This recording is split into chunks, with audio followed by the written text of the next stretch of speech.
Alrighty, folks, it is official. This is Simon, the uneducated economist, after dark. We are going to get into the nitty gritty and see what he can tell us adults after all the kids have gone to bed. Simon, what say you, man? What's going on in the economy as we start 2025? A lot of crazy stuff. Oh, yeah, absolutely. Lots of crazy things. Thank you, Mike, for having me on your show tonight, man. I really appreciate you and everything that you do for me, man. I really appreciate everything. Um, what's going on in the economy? I'm still stuck on the credible threat theory, man. I cannot get it out of my head. It plays out in everything that I see that's happening out there. And so when I think about what it is that's taking place within the economy, I think about what it is that people are feeling and internalizing from the information that they're getting out there on the mainstream media, and then how that information is then reactive inside of the economy itself. A lot of people focus in on the Fed and the Fed's decisions and their moves, and I'm looking more in the information that they're delivering out there to the people. And right now, it just seems the credible threats are just running rampant through the economy. Yeah, well, let's peel that back a little bit because Sure. again, I think there's a lot. Let's first talk about the Fed. You kind of went there first. The Fed, their recent SOP kind of shocked the market, right? It went from 4 to 2 cuts.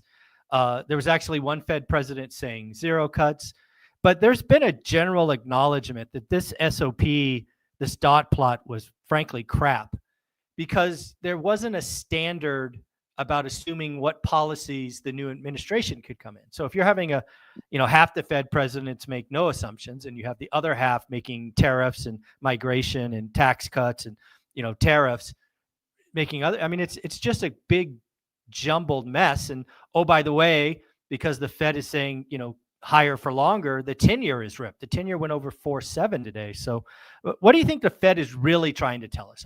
Is the Fed happy where we are? Does the Fed want to cut? What's going on? Fed's totally happy where we are.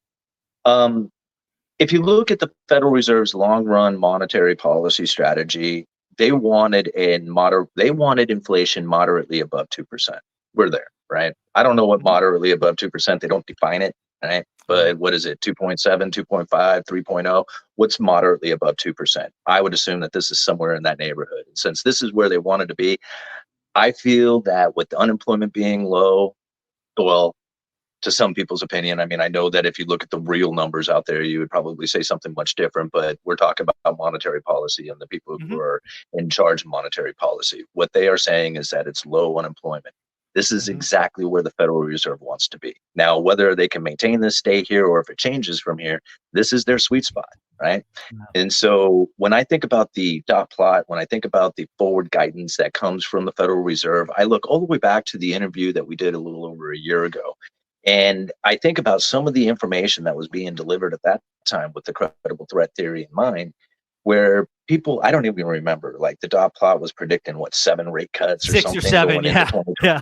Okay, right. And so I didn't believe that at the time. Like, I didn't think that they wouldn't happen, but I didn't think that they were the issue. It was the people's expectation of it. That's what I was looking at.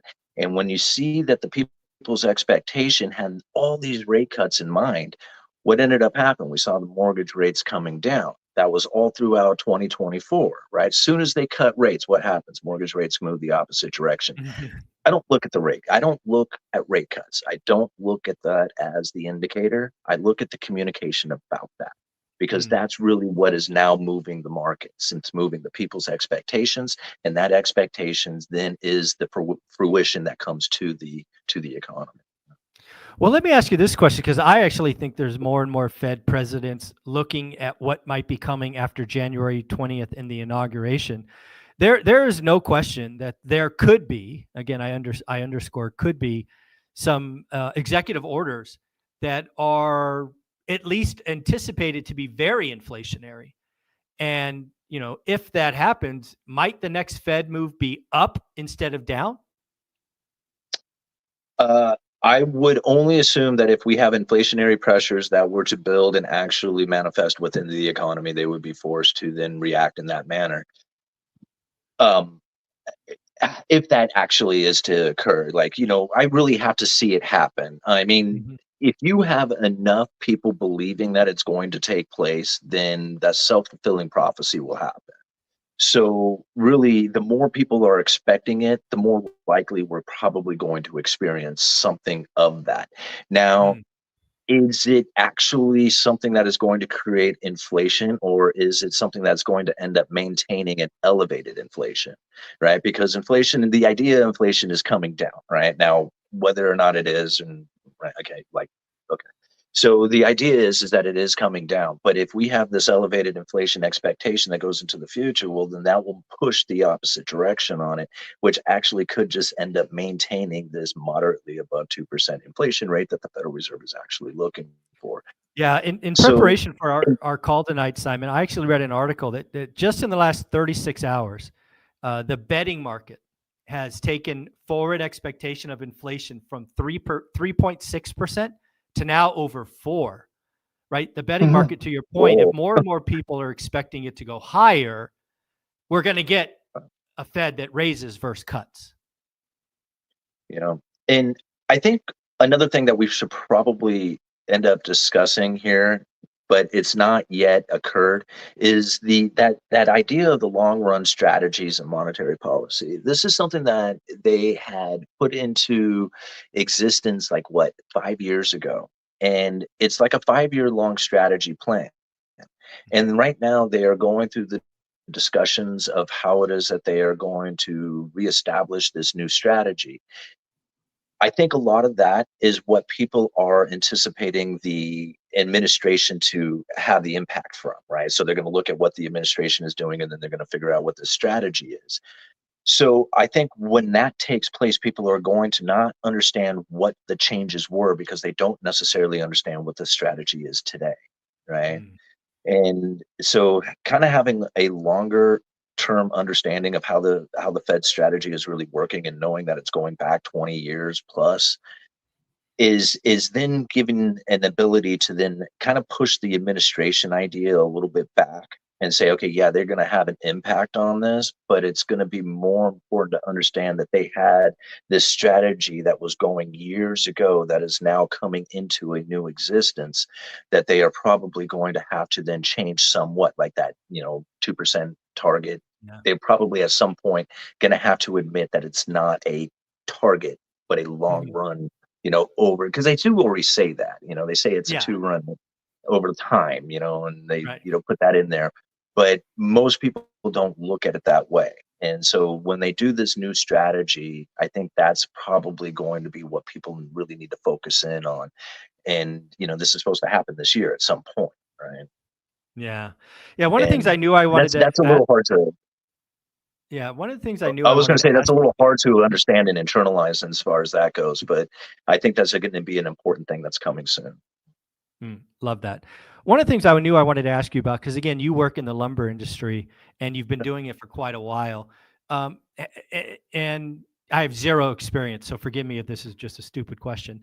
But have there been any tariffs implemented over the last decade or so that you, as somebody working at a lumber mill, you kind of like your boss or your boss's boss felt, and like instead of buying Canadian lumber, you bought something else? Just have you seen tariffs in the lumber industry or no?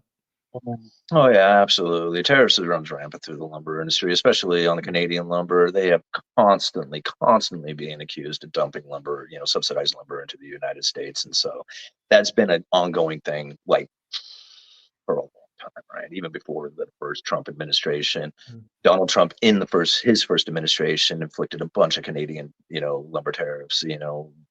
Biden just, reinstated those same ones. It's been an ongoing thing for a very long time. Nobody cared about lumber tariffs before. I don't know why they give a shit about them today, right? And Yeah, so it's like, to me, it's hyped up. It's very hyped up information that people are pushing out there that, oh my God, lumber prices are just going to be freaking out. And I'm thinking, well, it's the same thing that they've been doing forever.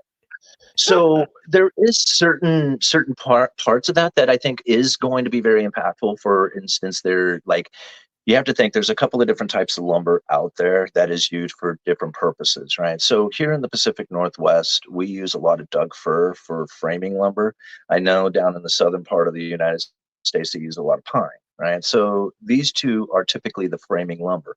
Western red cedar is not framing lumber. This is more for siding, it's for trim, it's for, other purposes other than the actual construction of the house itself. That is usually the Doug fir, like I said, down in the south, it's pine. So when we think about the Western red cedar in the United States, like this is a major imported product from Canada. So like a lot, like I couldn't tell you exactly how much it is, but I'm going to tell you it's a vast number of the Western red cedar that is used here in the United States comes out of Canada. That will be majorly impacted by the tariffs. That will find a significant, rise in price because of the amount of it that comes from Canada. Now, here in the United States, you think about it, we consume 20% of our softwoods comes from Canada. That's including that framing lumber in that Western red cedar. Now, the majority of it is going to be the Doug fir framing lumber that's coming in. But you really think about it, it's 20% that we're consuming from Canada. And of that, it's going to get a 20% tariff. So you imagine it's just this little tiny amount that's going to get this little tiny, well, a big amount, but it's going to be this little amount on this section of lumber going into, this huge amount that we produce here in the United States itself. So I see no impact from the tariffs. Like the tariffs is very little concern from mine over the lumber, like almost none. Yeah. Yeah, so let's poke at that a little bit. Not so much for lumber, but just because you have that experience and how it might, impact steel or concrete or, toys at Walmart or whatever it is. So I think what you're telling us is, Canada, quote unquote, gets accused of dumping lumber, below cost into the U.S. We don't like that because it hurts our manufacturers and our suppliers. So we throw a tariff on it, which forces, the cheap lumber to be less cheap. But you at the cash register, right? You taking an order. At what point do you go? Does the buyer go, "Hey, instead of that one, I'm going to take this one"? I mean, is there ever that kind of choice, or it doesn't matter? Oh, right. Okay. I think the idea that I'm going to buy lumber from this particular place and that particular place is really questionable on how it is that that particular lumber yard is actually acquiring their lumber, because we kind of have to think about it like lumber is a game of like it's somewhat fungible, right? Meaning like the 2x4s here are the same as the 2x4s over there. So whether it comes from this mill or that mill, it's considered the same thing. Now there are grades of lumber that, you got premium grades and then lesser grades.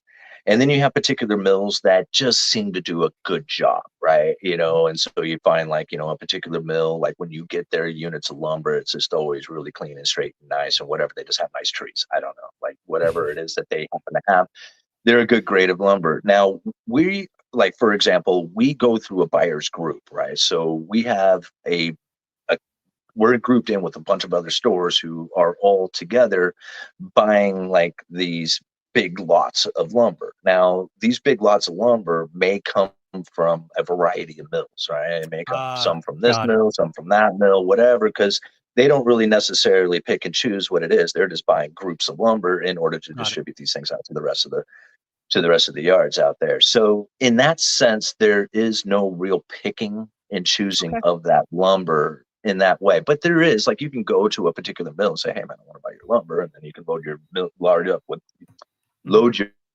up with that particular mill's lumber, right? So there is ways of, say, hydrating into a particular mill, but most people are buying through these buyers groups to get the best price, and in that sense, you're just buying from wherever. Got it. Doesn't matter. 2x4 is a 2x4. Simply said. Right. Well, we got a question from somebody watching, folks. This is live. This is not recorded. So this is live. This is from TradeBetter99. Just curious, would the Fed want to encourage inflation to cheapen the dollar for global trade? What do you think, Simon? I mean, I think that they would want to encourage, like, they want an inflationary scenario because they're scared. They're absolutely scared of deflation. Like, deflation is their nightmare. Inflation, not a problem. They don't care about inflation. Inflation is cool for them. But deflation is an absolute nightmare. Once they get into a deflationary spiral, they're losing control. There's nothing that they can do to try and recover. See China. See China right now. Right. Yeah. A good example of, like, what to do about deflation. Crazy. they come up with all kinds of wonderful concepts and schemes of stimulus packages and quantitative easings and just, massive government spendings and all kinds of stuff to try and deal with the deflationary nightmare. Now, the second part of the question, in order to create, what was it, a world trade or Global something? trade, cheapen global. Basically, I think the idea is to somehow cheapen the dollar, which makes it Like to easier weaken to the trade. dollar to increase our exports? Yeah, I Kind of think that's idea? where he's going. Yeah, I think that's where he's going. I mean, I I think don't that, know. I think I mean, I inflation could means higher see rates. that being the case. I would think that that would be more of a government issue than it would be a monetary policy issue. So, Yeah. in that sense, no. Yeah, I don't. when I look at that question, I kind of have two answers that he might be going Mhm. for. The first thing I think of when I think of inflation, the natural reaction by the Fed, we've already seen it, is to raise rates. I think that's, if A happens, B happens. Mhm. And the next thing that happens, generally speaking, all else being equal, is the dollar actually gets stronger when rates Yeah, go up. See what's happening today, as an example, yeah, right? right. Second, though, if you're really talking about inflation to cheapen the US debt, right? One of the things we talk about all the time is the crazy debt. If you take inflation from a base rate of 2% to 3%, that is a 50% jump. And that will help pay off the debt faster, right? So one of the outcomes of this going forward might be the Fed at some point declaring victory. Oh, by the way, yay, we got to 2%. Oh, by the way, our new target's 3, right? And then Yeah, it helps pay off for future debt, the debt with cheaper US dollars. yeah. I mean, I think that's all very logical in the thinking and reasonings behind it all. But I think the like when I kind of draw it back to some of the underlying economic forces and theories that I have, I honestly think that they're trying to get dollars out of the United States. Right? I think Triffin's dilemma is saying that there is a demand for dollars outside of this United States that they need to figure out a way to get it out, and the best way to get it out is to buy people's stuff, right? Right. And so that to me, like we export dollars and debt, like that's our That's our export, thing. and Yeah. so right. And then the idea of like paying off our debt by creating the inflationary scenario, I would agree with that, except that I've never seen the debt kind of go away. It only gets bigger. So Yeah.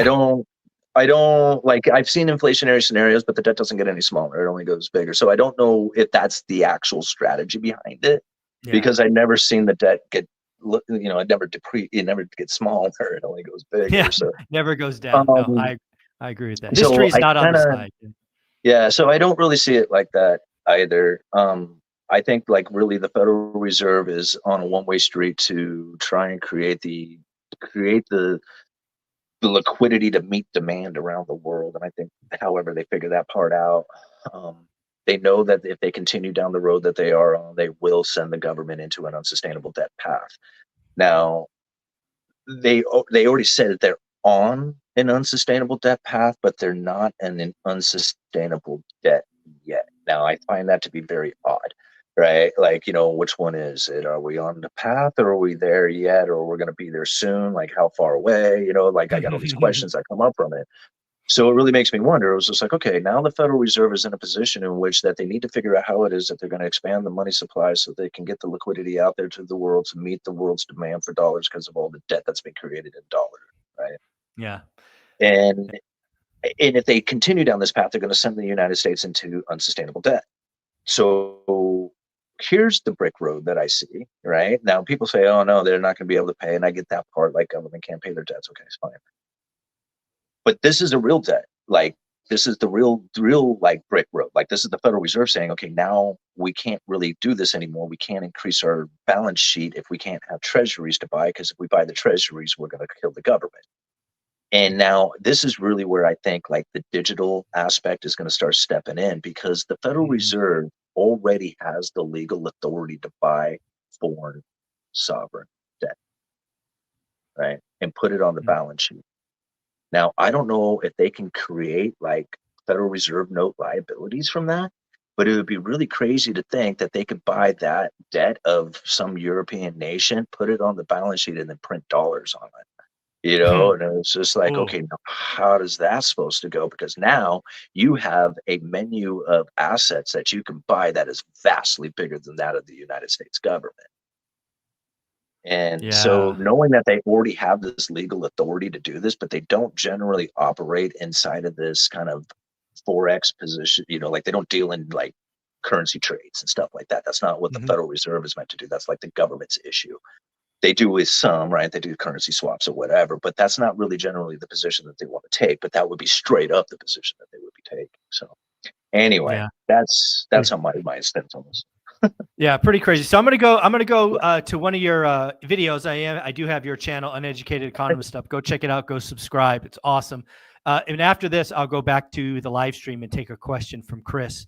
But I think it was a day ago. You put out a video titled "Unemployment is the Answer." Oh yeah, right. Yeah, that doesn't That sound was like a really very fun topic. boy. That was a triggering title. I mean, whatever. Click, click. It's Yeah, um, yeah, yeah. Well, unemployment is the answer. Now, I'm not trying to say unemployment is the answer to fixing the problems. What it is that people are looking for the moment that the Federal Reserve is going to lower interest rates. Like this is what they're looking for. When is the Fed going to lower? When is it going to lower? When is it going to lower? The Fed is going to lower when unemployment rises, right? And so when people lose their job, then they'll lower rates. And so when I think about it, when people get excited about the idea of interest rates coming down, I'm thinking, do you have any idea what kind of economic environment is going to exist at the time when they're doing yeah. that? Because Be careful what you wish for.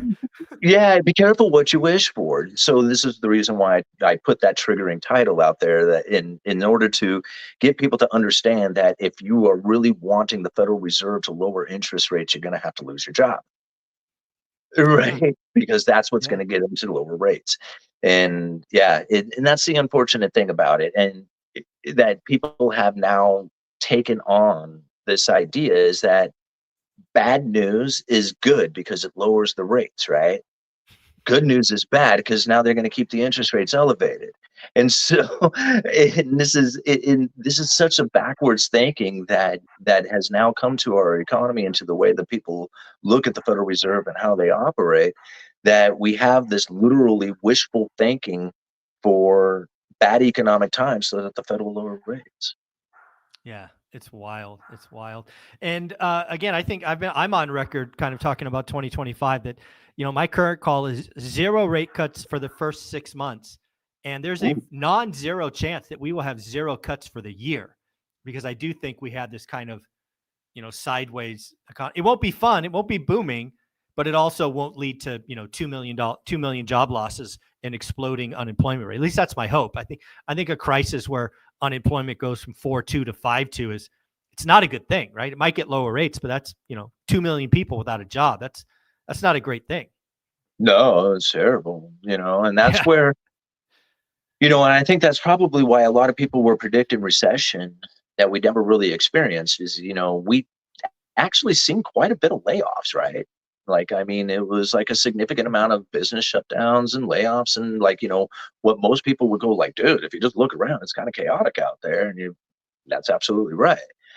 But I had predicted this recession because every time I went to the restaurants, there was no waitresses, there was no waiters, there were bartenders were working their asses off trying to get everything out, and I'm thinking there is a heavy, heavy demand for service industry workers right now. Amen. Yep. So if people start losing their fancy tech job, they're going to end up going to work at the service industry. Now, granted, it is not a great job and it doesn't pay as much as they had gotten paid before, but it's a job, and a job means that you're not unemployed. Unemployed. And Yeah. so, Yep. right. And so, like, as people were losing their good jobs, they ended up going to work at the service industries. And this is one of the reasons why you're not really seeing that huge rise in unemployment. And we're kind of going through this, what I'm have coined the term recessionless recession. Right? Oh, I like that. Bailouts aren't Yeah. really taking place. They're letting these companies fail, right? A lot of them. Yeah. And you're not seeing a significant rise in unemployment. Those are the two most painful things about a recession. So, yeah, I wouldn't call it the soft landing. I just call it a recessionless recession. Oh, I love that. Recessionless recession. I like it. I like it. Yeah. Well, let's go to a question from somebody who's watching. Again, folks, this is currently live. The question from Chris, I'm going to just boil it down to, do you think Jerome Powell will step down before his term is up, like Fed President Barr? Or do you think Jerome Powell sticks in for the duration? He'll stick in for the duration, but it doesn't matter, right? Like, it doesn't matter. Jerome Powell could be there or he could not be there. It doesn't change anything about monetary policy because Jerome Powell's a messenger. He speaks on behalf of the FOMC. There's 11 other members out there who are voting on monetary policy whose vote is either going to be, in line or not in line with his. He has a vote too. Now, granted, there is some guidance that comes from Jerome Powell and stuff, but when you listen to some of these other Fed presidents, they aren't exactly just straight up in line with whatever Powell says. They don't look at No, especially now. God. Yeah. And Michelle Bowman is straight up one of those people. Now, to be honest with you, like, I think Michelle Bowman is one of the, like, I'm not saying like the smartest, but one of the most vocal people out there when it comes to the FOMC, and the things that she has to say are very profound. Like, I really enjoy listening. Well, I mean, as much reading her speeches and stuff like that. So, yeah, and Jerome Powell, be there or not be there, doesn't make any difference. You're just going to shoot the messenger by getting rid of him. So it'll just be somebody else out there telling you the story. And, if you like someone else. Yeah, I think there's better than a 90% chance Jerome Powell sticks in for the duration. Again, his duration is early 26. So we'll see. But back to Michelle Bowman. I like you. I think Michelle Bowman is one of those Fed presidents that I read everything that comes out, whether she's in an article or her speeches. I think she had just huge cojones to be the first Fed president to dissent back when the Fed cut 50. She's like, you guys are stupid. What the hell are you doing? She was the first time in years that a Fed president dissented on a rate cutting cycle. So yeah, I think Michelle Bowman is somebody to respect for sure. Oh, absolutely. I mean, it's just, these individuals of the FOMC, which most people don't even know. Like, I mean, most people have no idea. You could list off their names, and like, even I mean, I'm gonna have to think about it. I could probably think of 5 of them right now, but I would have to go and look up there. And, oh yeah, Lisa Cook. Let's see, Waller. You start going through all these names, and you'll start figuring it out. But you could probably talk to 1,000 people, and you mention any one of those names, and they wouldn't know anybody. Like, they might know Powell, right? Because he's so big in the news. But the rest of them, like, almost nothing. And considering how critical, like, I can't even think about it. It's unfathomable how important the decision that these 12 people make upon the entire globe. So that Yeah, it's wild, just like, right? I mean, it was like, yeah, it's wild. They know all about all these congressmen and senators and all the devious stuff that they do, but they have no clue about the people who are in charge of monetary policy. Yeah, and I think obviously some of that is frankly on purpose, right? They want to keep them. Oh, definitely. If you're not searching that information for yourself, there ain't nobody's going to tell you. Powell is the guy they put out. Yeah. Yep. Yeah, I agree with that. Okay, we're going to go back to your amazing YouTube channel, The Uneducated Economist. A video just before that one was the housing affordability crisis has no cure. Dude, what are you doing with all these just like make me want to cry headlines? What's the word with this video? Oh, bro. Okay. I'm trying to make money. That's it. I'm just like, I could put out a really descriptive title in the exact same content, right? And I'm going to get like 3,000 views, right? I'll get my loyal followers, the people who are really into this information, the ones who are like, they know it all. Like, been following this stuff with me for a while. But if I want to bring new followers to the channel, you have to scare the shit out of them. I'm sorry, I don't mean to keep cussing. You have to scare the hell out of them, And so weird. It's so odd. It is. It's really weird. And so, like, I used to get mad at newspapers, and now I totally understand. It's not that the newspapers do it for money. The newspapers simply would not exist if they didn't do it. No, they just wouldn't exist. It's like, it's unfortunate, but it's just the way it goes. The content that I put out is always the honest truth information. I'm not trying to be a fear monger, scare tactic. It's always like, if you go and look at my videos, the content is very consistent. I have stuck to my guns with a lot of my theories throughout these years, even though I had to go way out on a limb to tell people at 1,700 per thousand that lumber was going to go back to a normal price when inflation was just running rampant through everything. It was like, even I was like, dude, you may have just sunk yourself by doing that, right? But I knew my information. I just knew it. I'm like, nah, man, I'm going to stick to my guns, and I know this is right. And I was right, but I mean, it's just like, if you know it, then you don't have to worry. Like, I mean, I don't have notes in front of me. I can spit this stuff Yeah. out all day long because it's in here, right? It's in me. Yeah. Yeah, it's So, really I don't know if it's unfortunate, but the YouTube algorithm and clicks, they teach you and I a lesson, right? oh Our yeah, job is to produce great content. You and I are very focused on that. But the wrapper is the thumbnail and the title. yeah, And yeah. unfortunately, This yeah, it's the way it is. Like, even the thumbnails, like, I hadn't done thumbnails ever on my channel. So I started doing a few thumbnails, all of a sudden I'm getting double the clicks. It's there you just like, go. okay, so I basically got two titles now, right? And so it's just the way it goes. But that was the video that I did, I think, like, housing becoming like unaffordable for people. I think that's like the reality of the situation. There was a time, like I was talking about this earlier, it was fairly easy here in the United States to exist, right? If you had a factory job because we were producing the world's greatest stuff and sending it out there to the world, you didn't really have to be like, super educated in anything. You could just go to work at that factory job, put in a few years, be somewhat disciplined, save up some money, and have the house and car and wife and kids and vacation and all the stuff you ever wanted, right? It wasn't that hard. I mean, it was hard. You had to work hard, right? The job was hard. The discipline was hard. We didn't have all the wonderful conveniences we have today. There was times were hard, but the actual, like, getting out of school, going to work, and making it in life was easy enough, right? It was easy enough that people could do it, and it wasn't that hard to do. I live in one of the most expensive places in the entire nation. It's the 10th most expensive place in the entire nation per capita, of Mhm. 10,000 to 50,000 people. I had no idea, right? I just learned that just recently. But it makes a lot of sense considering I don't know anybody who has a regular 9 to 5 job who can afford a house. Hmm. Like, even if they have the down payment, they don't make enough to make the payment at the interest rate levels that they are. You can have 20% down, it's not enough.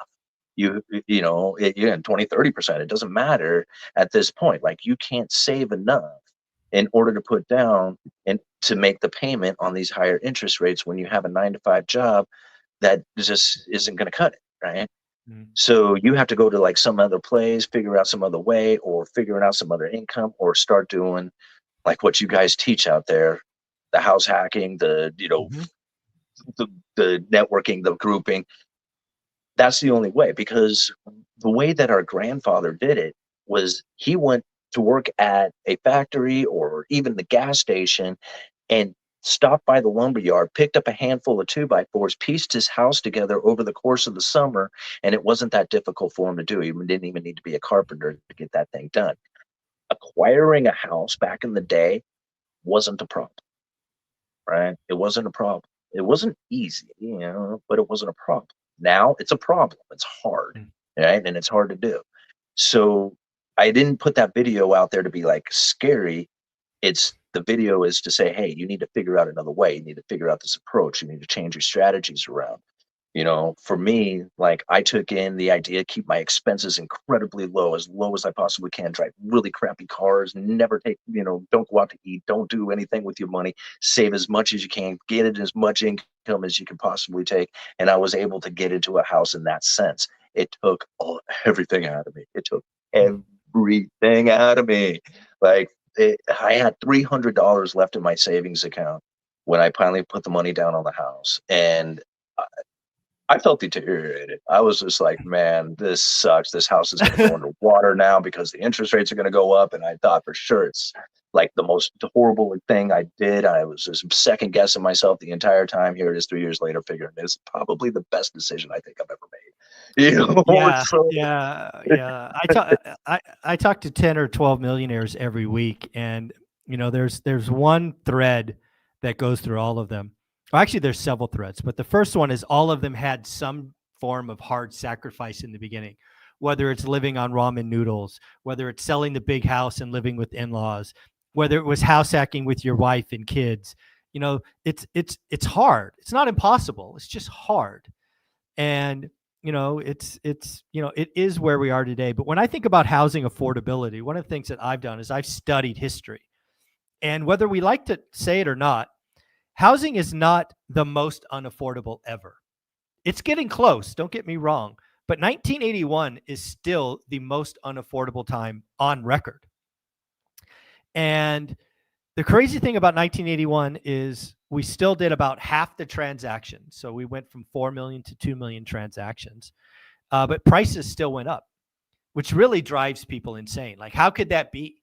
Well, the answer really is nobody sells, right? We have a broken housing market. The housing market is fundamentally broken.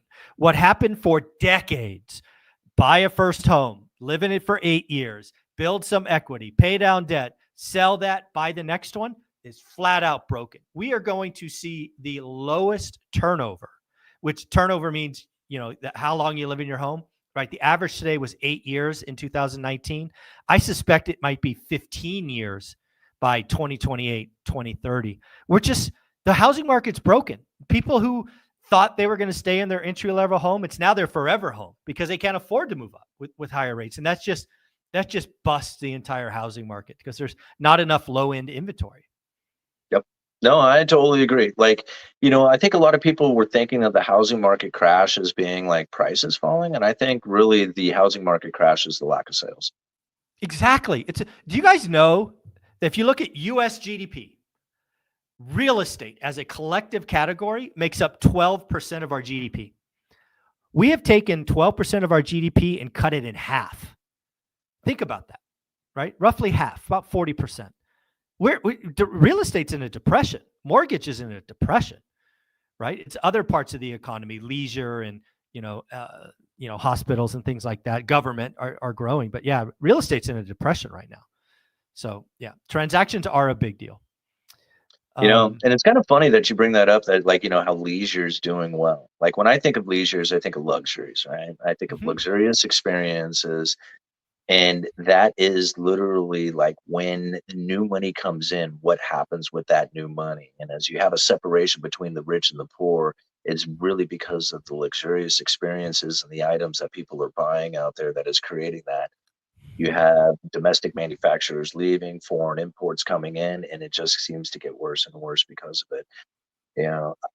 I can't come up with an answer. Like people always, when I say this stuff, people say, well, what's the answer to it? And I'm thinking you to understand what's happening so you can position yourself, right? Because there is no fixing this, right? There's no fixing that. This is something that is going to continue, but it's not, again, like once you get it, it's not impossible then. It's like, okay, now I understand why it's happening. Then now I can figure this thing out.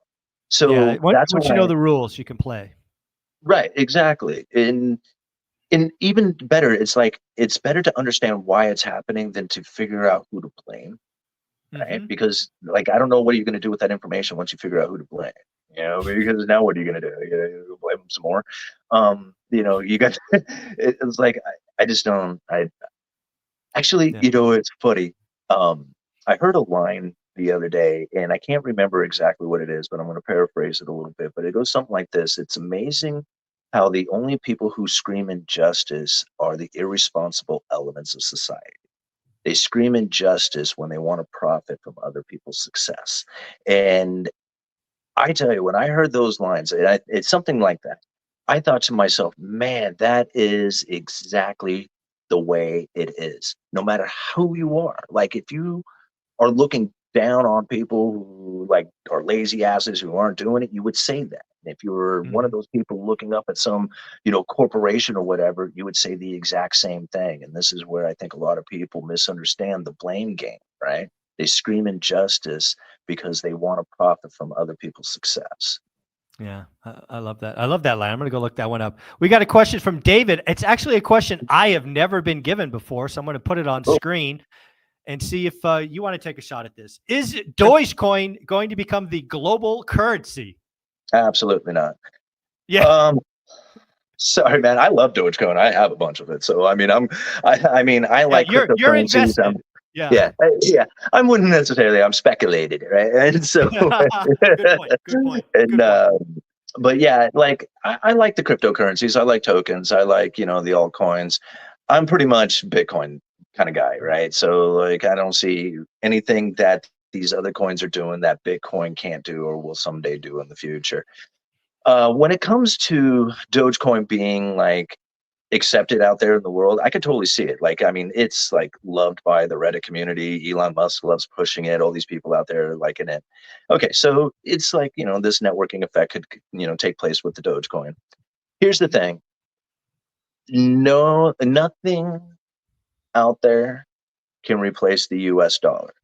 That's what's scary about it, right? We can say gold is better, and you're absolutely right. Gold is better. You know what? People are going to hoard gold and use US dollars no matter what. It's Gresham's law. So if you try to introduce what would be a good currency, and I guess, you know, the idea with Dogecoin being the good currencies can't compete against bad currencies because bad currencies drive good currencies away. So pretty much if Dogecoin was a good currency that would be like, you know, people would love it, then people would hoard onto it and they would use US dollars. So long as US dollars exist, there's really nothing else that compete against it, because anything that's going to compete against it is going to be a good currency that'll get hoarded away. And if it's a bad currency, why are you going to use it? Right? You Yeah. know, it's like, so it doesn't make any sense. The dollar has achieved a level of position that isn't going to last forever, but it's going to take an entire collapse of the dollar itself to the point that nobody will accept it for any fashion, not even to pay off their debts or anything. Like all that fails and it's all gone. Once it's completely evaporated, then you can introduce Dogecoin or Bitcoin or gold or something else, right? But that's Thayer's law kicking in. So Gresham's law is going to say, as long as people are accepting this bad currency, there's no way you're going to introduce a good one. That's awesome. Well, we got a compliment from Dimitri. Both of you are great people. Learn more from you guys than 4 years of college and economics. That's Well, thank very, you, very Dimitri. nice of you to say, Dimitri. Thank you. We'll, Yeah, we'll very take that nice. as a compliment. Um, I want to talk about U.S. manufacturing. You Sure. know, when our parents and certainly our grandparents were around, we made stuff, right? The U.S. was a manufacturing hub. Obviously, we are no longer even close to that hub. Do you think there's anything that could come down the pipeline that would bring manufacturing back to the United States? Not to, 1950s levels, but maybe 50% more than we're doing now. Is there anything that can happen where we'd make more stuff here? Reasonably happen? Yeah. No, Okay. no. I mean, what it would take place is you have to be competitive against the rest of the world to manufacture, right? So if you have a standard of living that is so much higher than somebody else over there who's going to manufacture the exact same thing and for half the standard of living, there's no way you're going to be able to compete against that. So the Yeah. idea that you can throw tariffs and, you know, subsidies and all this other stuff, okay, so you're going to have ever increasing amounts of government intervention and taxes and manipulation and stuff like that in order to exist. And even the idea of them doing that in the first place is already showing that the economy is deteriorating, and they wouldn't be doing that if they didn't have to, right? Hmm. So when I think about like what it is that it would take to bring manufacturing back, then what you're going to have to do is you're going to have a standard of living that's competitive against the rest of the world. So either the rest of the world is going to have to increase their standard of living to match ours, which means that we can't continue to increase ours. We have to stay still, right? Let them catch up. And then maybe we can compete against the rest of them. How long that takes, I don't know, because there's all kinds of people all over the world who live in huts that would be willing to manufacture stuff. So I don't know if we could live around long enough to see that to happen. Yeah. So I don't think that's a very feasible way of going about it. The other way is to literally lessen your standard of living. It means like don't take out debts, pay off as many debts as you can, work twice as hard as you are doing, save in everything or invest in back into production, right? And do this for generations. And then, yeah, maybe you can start bringing manufacturing back, right? Because you have to be competitive against the rest of the world. Without that, I don't know what it is that you could do. Like you could probably do some short term, like I said, government intervention and then make the scene look as if it's working, but it's not. Right? Yeah. It's Yeah. all I government think manipulation. I think the one hope we have for manufacturing is going to be some stuff that we deem as, um, must have. And the thing I go back to is pharmaceuticals or drugs, that right now we depend on, China, frankly, for manufacturing a lot of our drugs. And I just don't see that I don't see that happening in 5 to 10 years. We're going to start making pharmaceuticals and stuff in the United States. Yeah. Just Do you because think we we'll be can't. profitable at that? Oh, I think they will slap such a large tariff on China that it will have to be. Yeah, and Right. And so, again, once you get manufacturing done, it can be done with robots. It's like once you get the capital to do it, the pills basically make themselves. well, yeah. And then see, and like I've thought about that too, because people are like, well, then the labor part of it, but then you also have like environmental impact. You have, Oh, location, it'll come down from the energy president. costs. Like there will be all kinds of other, input costs that go into there that'll still be cheaper to manufacture in another location, even if you have robotics. I mean, at least that's my opinion on it. Whether that it actually plays out, who knows? But when I think about like when a nation needs to produce, like we produce a lot of stuff, right? I mean, the United States is a major exporter of all kinds of crap. I mean, we have a huge agricultural, exporting nation. We make all kinds of wonderful products that Energy is people now buy. exported. Yep. Right. The problem that we face is that we import hell of a lot more than we export. And so, even though we make wonderful, great, wonderful things and we do have an export, we don't export nearly enough as comparatively to what we import. And this is where I think there's really nothing that can be done about that. It's because of our luxurious experiences of life and that we want all this wonderful stuff that everybody makes around the world. Yeah. And we're a consumer nation. We produce a consumer here. This is the way it goes down. The more that you bring that stuff in, the more separation is going to happen. So, Yeah. We have a question here from. fix it. Yeah, we got a question here from Best Tennis Player. We're gonna have to kind of parse this a little bit because Yeah. we don't give financial advice. So let's just be that very quickly. But it said, can you see this on your screen when I put it Yeah, up here? I can see it. It's pretty small. I don't have my glasses on. So. I'll read it. I'll read it to you. I'm quickly going into debt because of rising costs. Does it make sense to do a cash out refi right now? Again, we're not giving financial advice, but when you hear questions like that, where does your like? Let's pretend it was you for a minute. You have a family, rising costs. You're racking up credit card debt to kind of keep up standard of living. When and if do you consider it? Would you consider a cash out refi in this environment? Right, dump your 2% mortgage and get an 8% mortgage. Well, that would be taking out more debt, wouldn't it? Well, I think what he's saying is take out debt to pay off the debt. I think that's what he's saying. Oh, yeah, I wouldn't take out debt. I mean, I guess that could be a strategy for some people to take. And I don't give financial advice. Everybody knows that too, because I'm trying to figure out what the hell I'm supposed to do. Yeah, we're still trying to figure it out ourselves. I just talk economics. I don't talk finances. But to me, like I have taken, like there was a time in my life that I had to make a decision that says, okay, listen, you have got to stop doing some of the things that you were doing. Yeah. And part of that, like for me, was to figure out where it was that I was spending money. And to me, like the biggest expense that I had out there that I took right out of my life, and it did more than just, help financially, it helped in all kinds of ways. And that was to quit drinking. Right. Yeah. So as soon as I quit drinking, I had the money to start paying off my debts. Kind of weird, right? Weird how that works.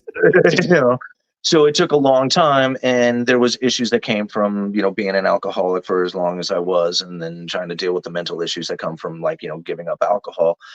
So it wasn't exactly a fun experience. But during that time, I also learned that it's like, okay, so you need to focus in on where you're spending your money, start paying off the debts, start making as much money as you can, stop spending money, right? Don't take out all that.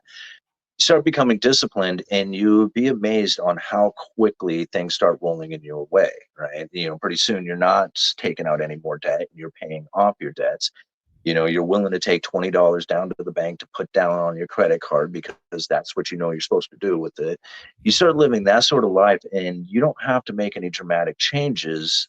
You just have to change your mental being, the way you're thinking, the subconscious thoughts. And then knowing that you can pay this thing off over time if you are disciplined towards it. So, again, somebody else might give you some other advice about, no, go ahead, take out that refi and do it all, whatever. That's not the way I do it.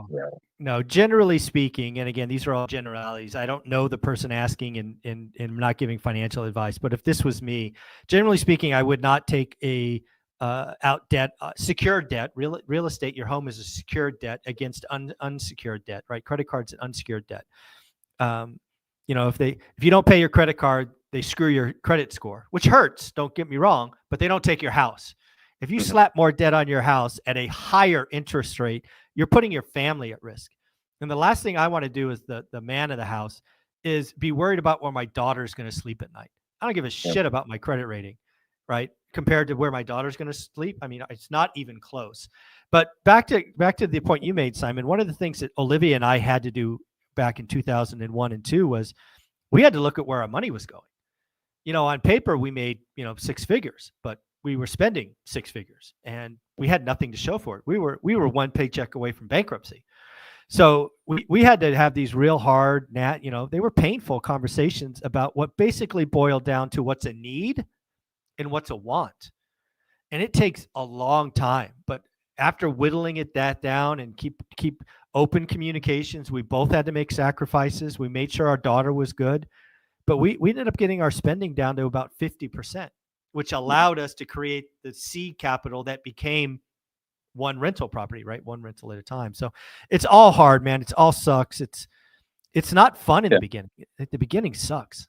No, and I think I think people who work construction or assembled things in their life, I think they would have a little bit easier time going down this path because they know that it takes a piece at a time. It's like building a house is a stud at a time. It's a piece of lumber, it's a cut, it's a nail, it's a little piece at a time, and you build this thing together, and that it takes time to do that. And just like the YouTube channel, like when I was building the YouTube channel, I didn't think about like how long it was going to take or how much money I was going to make or anything else like that. I just knew that it was growing and I was putting a piece together one at a time, building this thing up, and that eventually it would get there. Having that sort of level of commitment to the outcome is difficult for most people because they want to see the success right away. They want to know like what it is that they can do and be there in the next 18 months, and like even that is too long of a stretch for them. So I think that's probably like one of the key understandings to everything out there. And this is just in life in general. It doesn't matter about finance, right? But Yeah. that it is all pieced together a little bit at a time, right? If you need a change in your life, it doesn't happen tomorrow, except for the change itself that you are Mm-hmm. doing, right? But you don't feel it until time has gone on. And then the more time has gone on, now you're in that new energy, the new experience, the new Yep. feelings, the new person, whatever it Love is. it. And it's always a piece at a time. And it's, just understand that if that's what you Yep. want in your life, if you want these rental incomes, like if you want to be the type of guy who has 12, 20 rental incomes and that's your experience in life, then you know that you have to start with the first one. And you're thinking, man, it's so hard to do this. And it's all right, try it. It is, Yeah. but you do it. Yes, it is. Tomorrow, you're going to. And tomorrow you're going to put that piece together because there's going to be two bricks next to each other, and then there'll be a third one. And then after you got 5,000 of these things down, There you go. There you go. Well, let's bring up this question. I don't know if you want to play with this one, but I'll take a shot at it. Zuber, one quick question for both of you. What's the lowest you could see mortgage rates this year? Is 6 to 6.5 realistic or just hopium? You want to take this one first? um, I think this is kind of a difficult one to answer because I don't really think like looking at the Federal Reserve and the interest rate adjustments coming from their monetary policy has a real impact on mortgages like people think that they should. Mm-hmm. We have to kind of remember that the moment that the Fed said that they were going to start raising rates, interest rates on mortgages shot up almost instantly. Like the Fed had barely started to raise, and the like Exactly. mortgages were like almost hitting 8%, right? And it was just some ungodly number. So you can kind of see there that in that the mortgage market doesn't really it's kind of working independently of the Federal Reserve, right? And in how it is that they are conducting themselves with their monetary policy. I think a bigger impact on mortgages took place with quantitative easings and stuff when they were actually buying into the Yeah. mortgages. Buying They mortgages. Yeah. right. And although they are relinquishing those mortgages back out there into the market or not, like, say reinvesting back into as many of them or whatever, that quantitative tightening, so to speak, I think that has less of an impact on market perception than the quantitative easing does, right? Yeah. And so I think really if we look at what market perception is about like, things like recessionary pressures or, the tariffs or something like that. I think that kind of communication and understanding of what's happening is probably going to have more of an impact on the mortgage market, because you have to think the investors out there could either lend their money to the U.S. Treasury. Like the 10-year Treasury is like going to be the safe, like the place to go to for any kind of safe liquid spot to be in. It's going to be the U.S. Treasury, and the 10-year is kind of like the signature one. So if you can think like, okay, if you're an investor who can either lend your money to the U.S. government for the safe and liquid asset of U.S. Treasuries, or you can take on a little bit of risk, how much risk are you willing to take on, considering that you're going to be moving into the mortgage market? So then you have also unemployment, to consider within that, because if unemployment begins to rise, then those investors are going to be like, I'm a more yield, before I got up anymore. And so like the Federal Reserve may be sitting still, right, the entire time, but if unemployment starts to fluctuate, it will mess with the market perception of those mortgages and what it is that they should, get as far as a return on it. Yeah. So what I see going into the future is probably not going to be a whole lot of lowering of rates. I don't think the market is going to consider, hey man, I'm really digging these mortgage-backed securities, give me a bunch of these things.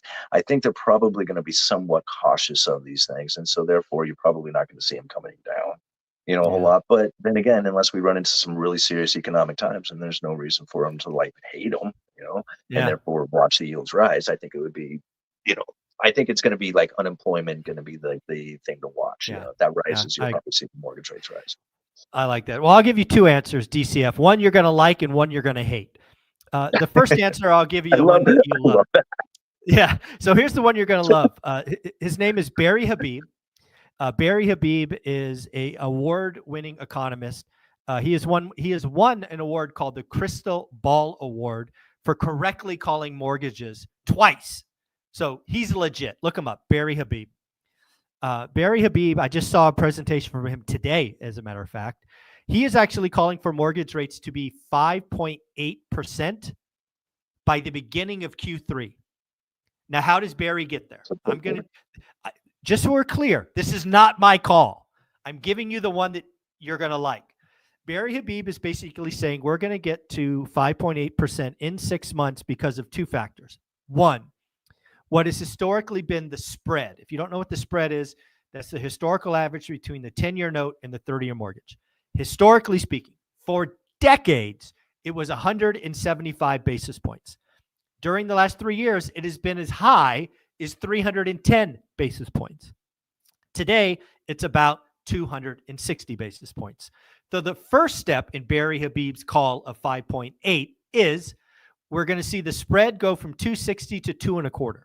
So we're going to see about a third of a base or a third of a percent off because of that.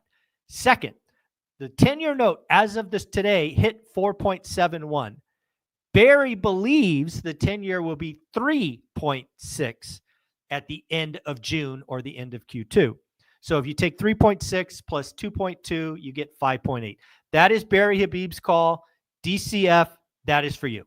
Now, what is Michael Zubo's call? I think Barry Habib is smoking crack and he's crazy, and we're not going below 7. So there you go. I've given you hope.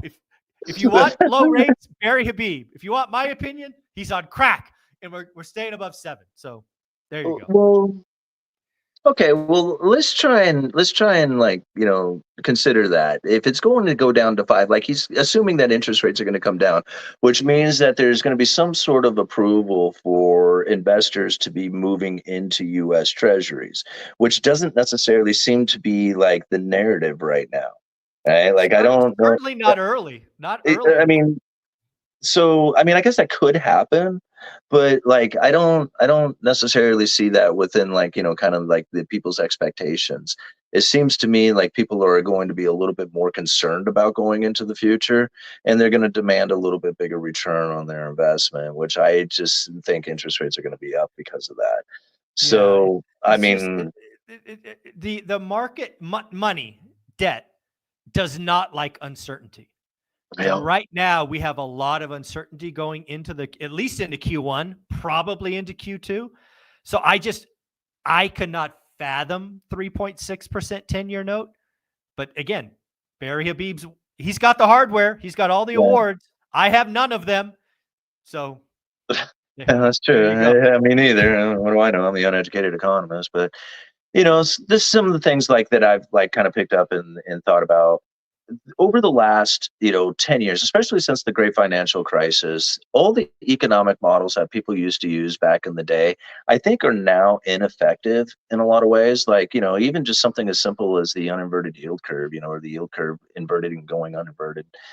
This was supposed to be like a major recessionary pressure kind of event that was supposed to be happening. And people say, well, it's not the inverted, it's the uninverted. Well, here it is, uninverted, and it still ain't taking place, and there's really no sign of it.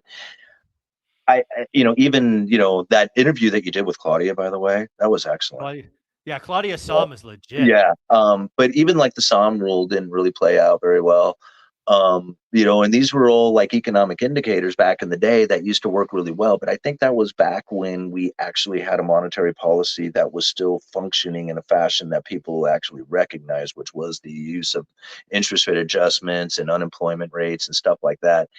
And since I think all that kind of broke down during the great financial crisis, like these economic indicators that people used to use, which were really, really, really good at one time, I don't think they're as effective as they once were, especially No. considering how they use the narrative to guide markets for monetary policy.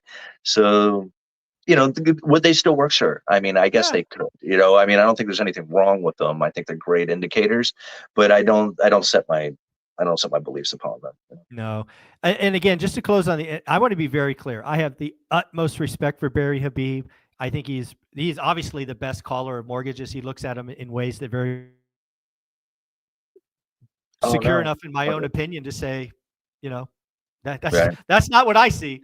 So again, when in And doubt, believe Barry. yeah, and I have no problems. Like, I mean, I realized a long time ago that I see things just differently than other people. I just Yeah, really do. I mean, I'm not in the same position. I'm not flying at 30,000 feet. I'm standing here on the ground. I'm throwing lumber around and stuff like that. And I'm love it. looking at this economy from a hobbyist point of view. I have no expectations. I have no investment. I have a little bit of investments, but I don't have anything to Yeah, try and push. Like, I'm not selling anything, right? Not yet. I will soon. yeah, But yeah. but Yeah, it, one it, of the it things one of the things I talked to Claudia Somm about, and most economists have been horribly wrong the last 4 years on almost everything. One of the things that I don't think a lot of economists have realized is the models that they're working with today are simply outdated. We mhm, have gone through the pandemic, effed a lot of things up, changed a lot of things. First off, M2 money supply exploded like never before. And that money is sloshing around somewhere. So, these calls of recession and all of that, and the money is out there somewhere and somebody has it. So that's one thing that is not captured. Second, we've seen a structural change in the labor market, right? This work from home thing, that is a structural change that doesn't come through in the numbers. Third, the ability to be a solopreneur, right? mhm, You still work at the lumberyard, but you have a brand. You have a channel. You have a YouTube channel with 160,000 people. You have all of these other income streams. If you wanted, you could go hard at that and make it your yeah, full-time job. What I'm saying is there are solopreneurs using social media to make income, and they're not going to the office. And so I think there's so many things that have changed. And the economists just, they're too slow to change their models. They work so long. They have PhDs to build them. And I talked to Claudia Somm about the Somm rule, and she's like, it's broken. It's wrong, mhm. which I thought was really brave of her to say.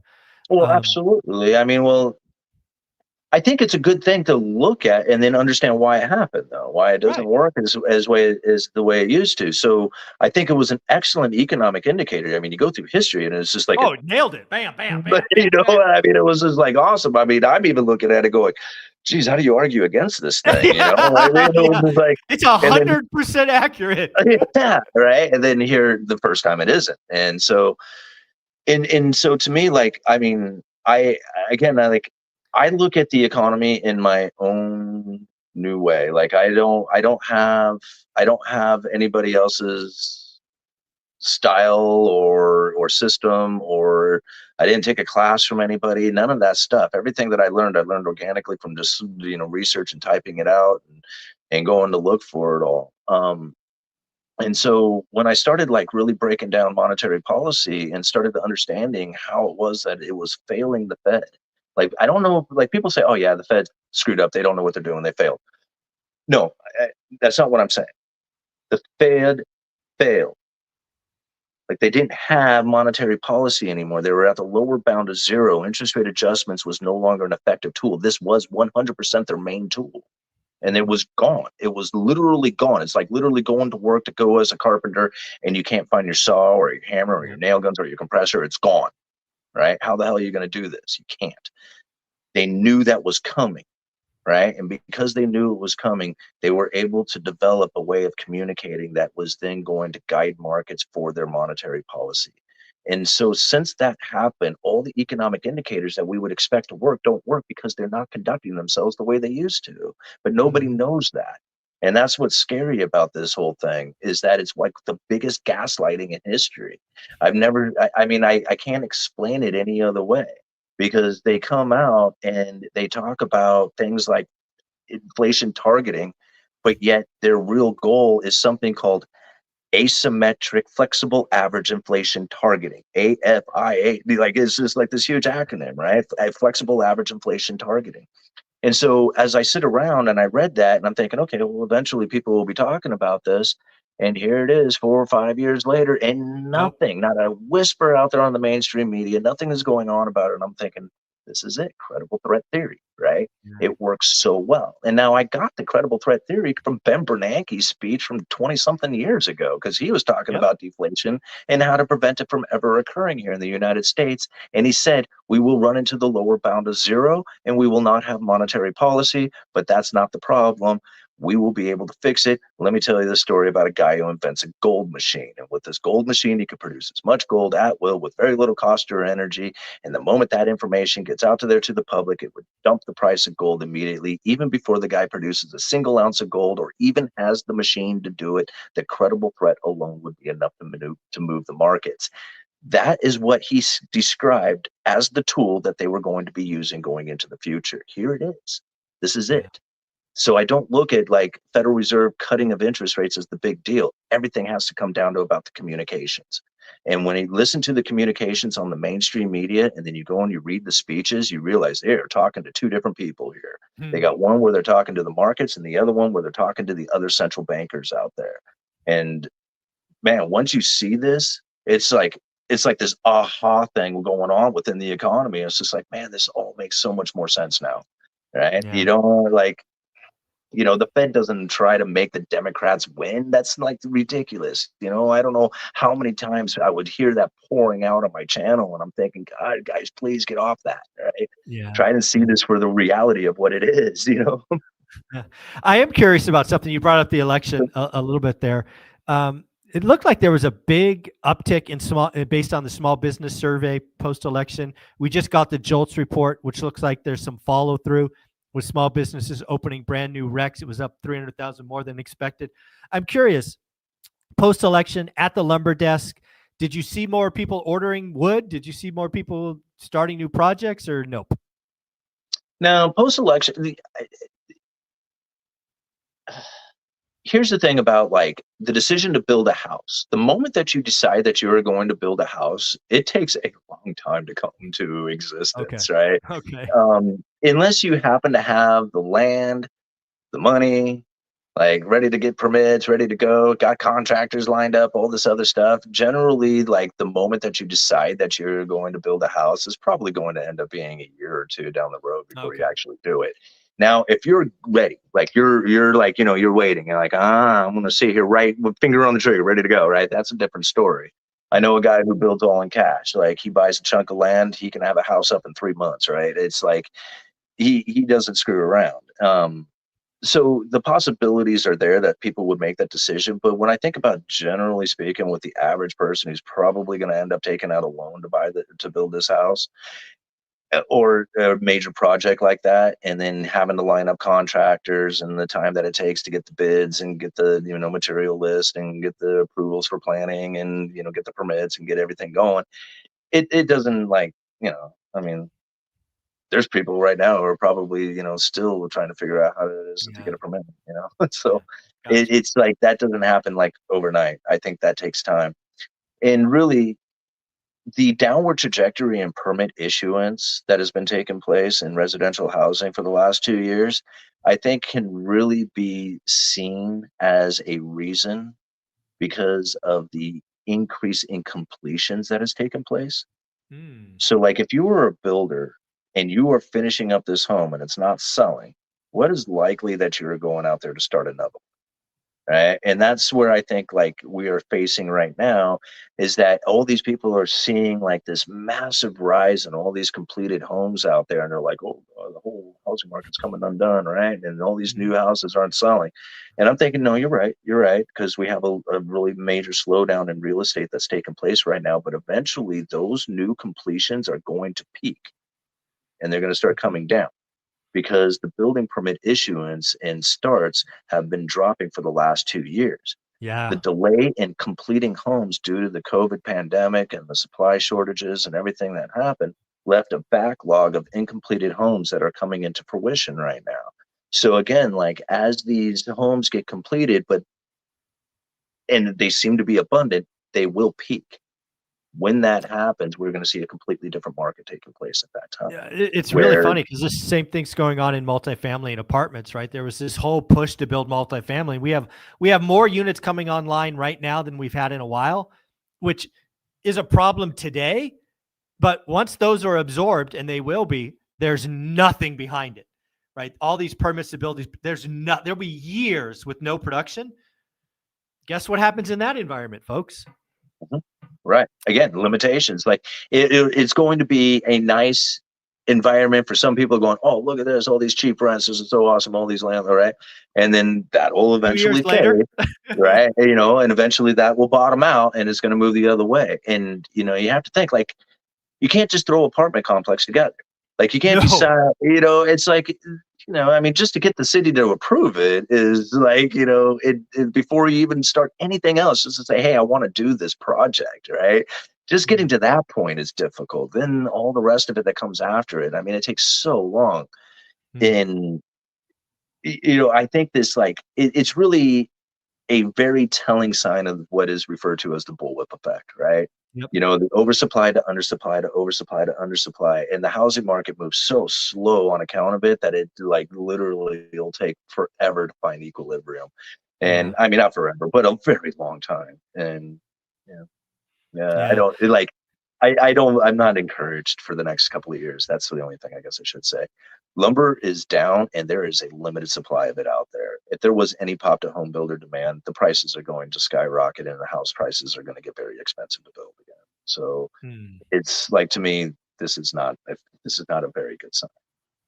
So I want to poke at that a little bit, make sure I heard what you're telling us, because this is your world, not mine. Sure. What you're basically telling me is supply is low, and future supply likely low because of mills shutting and curtailments and all this stuff that you talk about. Sure. And you're basically telling us that it's going to stay that low until demand picks up, and then typically, given the bullwhip, demand's going to pick up exponentially, and that's going to send the cost of lumber up exponentially as the mills and the curtailments kind of reverse itself. So So you're telling me lumber is set up to get expensive? lumber is set up to get so expensive. Oh, It's geez. set up to get so expensive, right? Now, I'm not, like, when I say that, I don't want to say like it's going to go back up to the 1,700 per thousand again, but just to give you an What example, is we it took today? What care. is it today? I think today it closed at like 560, and it's gonna. Oh, wow. I think the contract closes here next week, if I remember right. It's a January 15th contract, Mm. so it's at like 560 per thousand. In 2018, it was 550 per thousand. It peaked out at like 650. Right. So this is normal pricing. I don't care what anybody says out there. Lumber's not expensive. It is very cheap.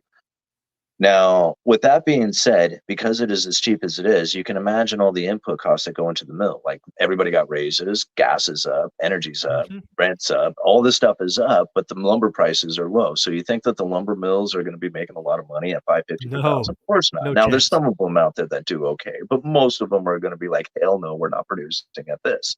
So they cut back on production. They cut back in a major way. So they are wanting to produce, like they're a mill. They want to produce lumber. They want people to buy lumber. They want to do this. They don't want to not do it, right? And this is where I think a lot of people misunderstand the mill, saying, "Oh, they do this out of greed and manipulation." No, man, they want to produce. They want to set this. They want to do as much as they can, right? That's like Right. business, you know. So when they are cutting back on production, it's because they literally can't afford to keep operating, and they are only producing that what is going to sell. And so when you think about the lumber industry and the most popular lumber out there, it's 2x4, 2x6, studs, and plate stock. Now, plate stock is the random lengths, the longer than Mm. the stud length. Okay. So you got your 8 footers, you got your pre-cut like 92 and 5/8, your 104s. These things are the popular items that are going to sell. Massive production, you know, when you got developments going in, these are the two major products that they're going to buy. So there's guarantee that they're going to move. 2x8, 2x10, 2x12, not so much, right? 16 footers, 18 footers, 20 footers, longer lengths, getting into like the 24s and stuff that are very uncommon to have, like as far as like a terrible amount of abundance of them. These things are not produced in abundance, right? Hmm. Because there's not a lot of sales of it happening. So although you may go down to the lumber yard and find like there's tons of 2x4s and 2x6 and studs and stuff like that out there, you may find it's very limited in other items such as 2x8s, 2x12s, these longer lengths and stuff like that. I've just even recently started to experience that the premium grades are drying up, right? Like, Hmm. people are out there trying to figure out where the lumber is. Well, the premium grades are now very infrequent within the supply. You have to take it down to like, the lesser grades that are available. And now to me, this is saying there's not an abundance of lumber, right? This is Yeah. a very limited amount of supply. So here's the interesting thing that ends up taking place from this is that lumber has two different types of buyers, right? You got the retail buyer, the guy who's building like the chicken coop, he's building the woodshed, remodeling the garage or whatever he's doing, putting shelves in there. This guy is elastic, right? If lumber goes up, you're like, whoa, I ain't touching that stuff, right? So he can back Right. away because you don't need the chicken coop or the woodshed, or you don't need them shelves in the garage. If you signed a contract to build a house and you poured that foundation and you got walls going up and you can't find the studs, you will pay any price for that lumber. You will pay any price because you're under contract. You're inelastic demand. And when you have inelastic demand alongside a supply chain shortage, that's it. It's over. And they will send those prices to the moon because they have no other choice. They have to get it Yeah. anywhere they can. And it's just not a lot available out there. So if it's just a little tiny increase in demand, okay, it probably won't be that bad, right? But all of a sudden, if people are like, oh man, driving the train, let's go. This like administration has created a situation in which that housing booming building is going to take off. That is going to destroy the lumber market. Well, It'll- let's go. Yeah, let's go back to Barry Habib's call. I mean, one of the things that I believe that we've learned over the last year is 6% interest rate is a game changer. We've seen at least 3 instances in the last 18 months where rates ticked down to 6% and demand clearly picked up. We've also learned that demand turns off at 7%, which is where we are today. If Barry Habib is right and we go to 5.8, I yeah, can't help no, but think demand just explodes, not only for existing, but I'm guessing new construction takes off and then lumber shoots to the roof. I mean, am I crazy to think those tie together? no. I would totally agree with that statement right there. If interest rates come down and people get excited and they start, going out there and buying these homes, and the home builder is like, oh man, they're in the market, like the Yeah. buyer is in the market, like the home builder sentiment is negative. If it turns positive and that buyer traffic, which is like really low, Mhm. if that moves up and goes positive, it's on. It is on. It is on. It is on. And I couldn't tell you like what that would look like or what kind of environment needs to occur in order for that situation to happen, right? But it's like everything is lined up for that to occur. Yeah. Pretty Like wild. even today, the buyer for the yard, he was coming to me and he was just like, dude, I can't find any 2x612s right now. Like a Mm. unit of 2x612 premium grade, it was just like not available. And he says he said, I think until the end of February, he said, I would be very cautious on how much you're bidding out there on whether or not you're going to be able to get that grade. So Wow. we may have to take it down to a lesser grade or something else, which we really don't want to do because, we want to try and keep them nicer lumber because we're competing against the big box stores and stuff like that. So they have crap down there and we have nice, and Right. that's all there is to, it's the only way Yeah. you can really compete against them. Yeah. Yeah. Very, very cool. Well, you're coming out to the one rental at a time celebration in Vegas, right? You're going to be a speaker, you're going to Absolutely. keynote day one again, like you did last year. So That would be awesome, man. Thank you so much, man. I really appreciate the opportunity. yeah, we're going to throw you up on stage. You're going to do what you do. And then the audience is going to get to ask you some questions, which is always so much fun. Yeah, I loved it. I've been to a few different economic conferences, and I'm not just like blowing smoke up your ass, Mike. Yours was fun, dude. It Yeah. was a great environment. It was good energy. The people were just awesome. It was a great time. And I'm not trying to knock the other events that I've been to, but because they're really good too, as far as that goes.